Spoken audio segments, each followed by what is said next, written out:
Hi, my name is Andris Gribusts and I represent education company Lielvārds, where I'm a head of teacher competence center. Today I want to talk with you about education and technology. But let's start with education. I think we all remember our first day of school. Here's the picture of my brother who started school before millennium. But if we look nowadays, I think we see that in 21st century has nothing really changed.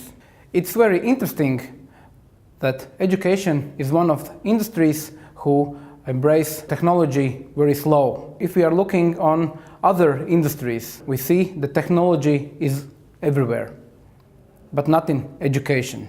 Yes, there is technology in education. Teachers give presentations, have projectors, screens, interactive screens, but the impact is very low.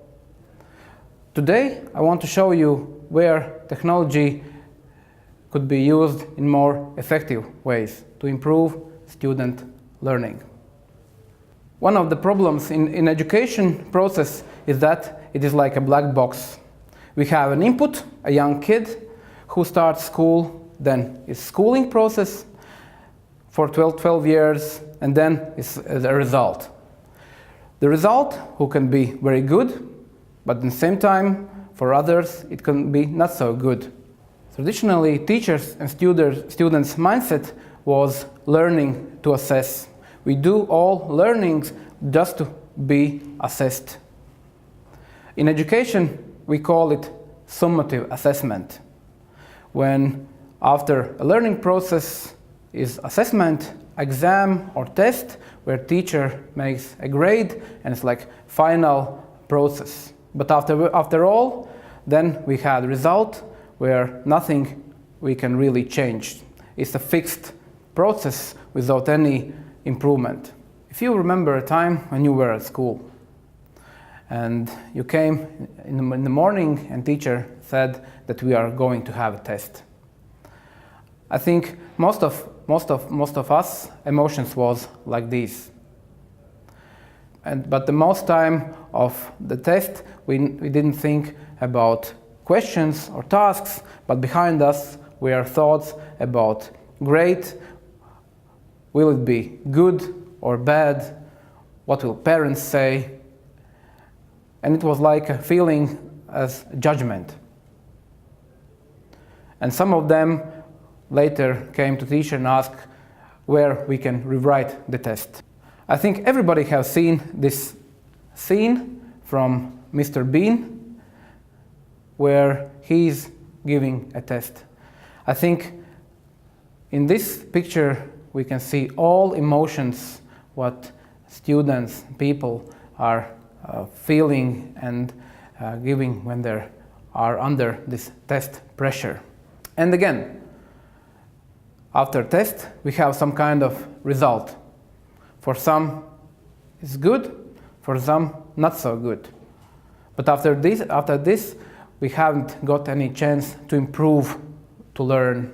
One of today's most respectable researcher, Professor John Hattie, for 24 years are collecting evidences and calculate effect size.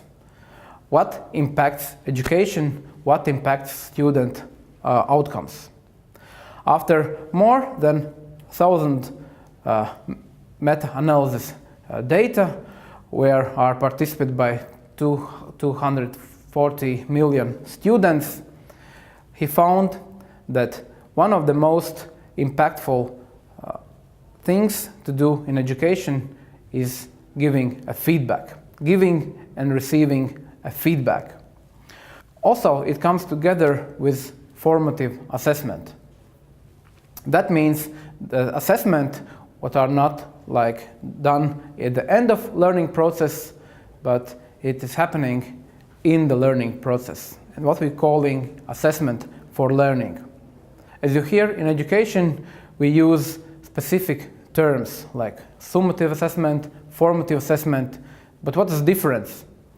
I would like to use education professor Robert Estate's description, and he says, when the cook tastes the soup, it's formative assessment. But when the guests taste the soup, that's summative. And we see that if we have possibility to taste more in the process, the more predictable could be result. Other thing is student participation. It's very important. Primary level students who come to class are very motivated, are very excited. If teacher asks the questions, all the hands are up and everybody wants to answer. But the problem is the teacher could give a word to some of them. And a lot of ideas, a lot of thinking is not here in a classroom. But after years, elementary, secondary education, the hands are becoming heavier and heavier. What happened with this kid who was so excited about school? Maybe he has lost somewhere in education content and do not understand anything what teachers are saying. Especially if you're looking on mathematics, how the mathematics content has based. If you can count, then later you learn how to multiply, etc., etc. And if you are lost somewhere in these beginnings, the all other is very, very hard. But that could be also another way. Maybe this kid also already know what teachers are saying and teaching. And he's waiting for more challenges, for more harder tasks.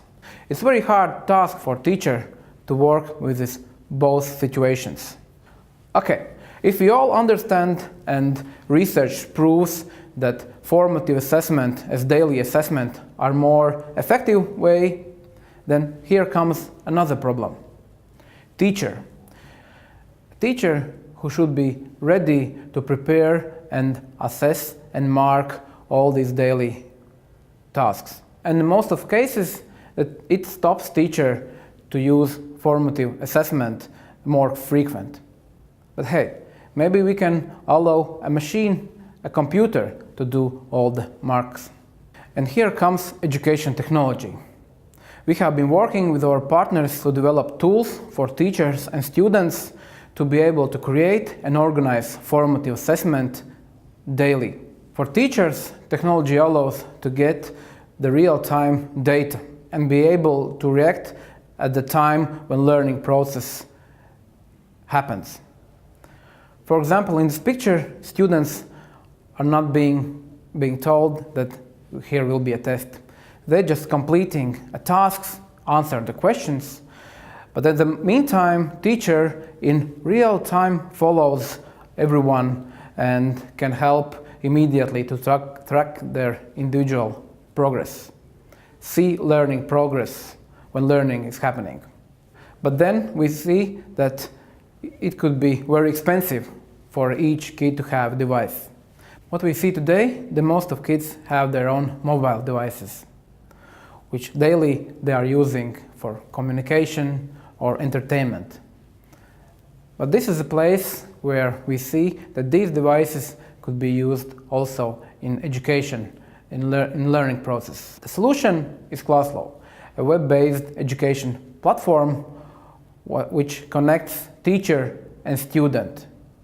ClassLow allows to deliver a great interactive education content, do daily assessments, and all the data what students are giving, responding, are collected in their profiles. What allows teacher and student track their individual progress. A teacher logs in, he sees all his classes, he can look up the previous lessons, previous assessments. Maybe he has given some assessment as a homework for a student to be prepared for a new theme. Then, in my resources, teacher has created a new lesson plan or downloaded it from Marketplace, where there are thousands of digital resources. Teacher opens a lesson with his class, and at this time, students log in and join the lesson. Teacher can start assessment, and students with their digital devices just answer questions, and teachers see the results in real time and can react, can consult students, at the time learning happens. Technology have developed so far that we can offer a wide range of questions and tasks. Not just multiple choice or text inputs, but more of sorting, math formulas, graphs, creative and multimedia responses that allows teacher to offer students a various type of answers. All questions could be easily leveled, what allows teacher to organize individual learning. For example, teacher have prepared 50 question set, what could be leveled in 5 levels. Approximately 10 questions per one level. And levels are from easier to harder. For example, teacher at the beginning gives a first level questions. A student answers 5 questions. All of them are correct. And then system automatically gives a next challenge to the student. The second level questions, which are more harder. This allows student not to waste time for knowledge or skills he has learned, but give new appropriate challenge for him.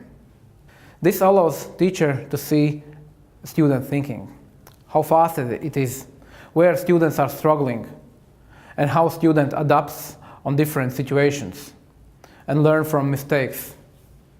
It's like getting into student's mind. As we looked previously, feedback is an essential element of student progress. It's important for both teacher and student.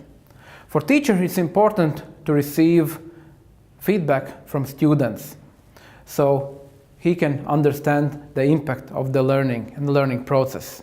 Just an example, in which of those two situations you think student can learn something better? The first, student answers a question or finished a task.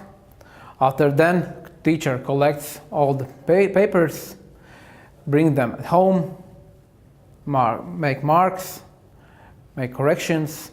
Then in next lesson, which could be, for example, next day or sometimes next week, students receive information about these previous tasks.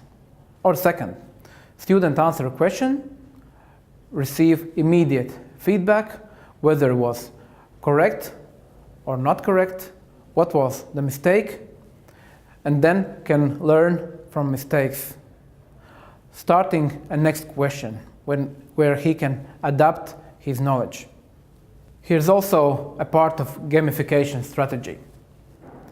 You allow students to learn, to think, to give an answer, then receive immediate feedback, what allows them to adapt for next questions.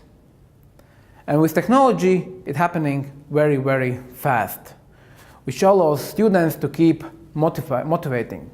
So what's next? There are still more development in technology to get more precisely results, analysis, and give to teachers and students information, precise information for the next steps to improve the outcomes. Other development direction is to improve creative responses and creative questions, which are not very easy to measure and mark. For example, essay.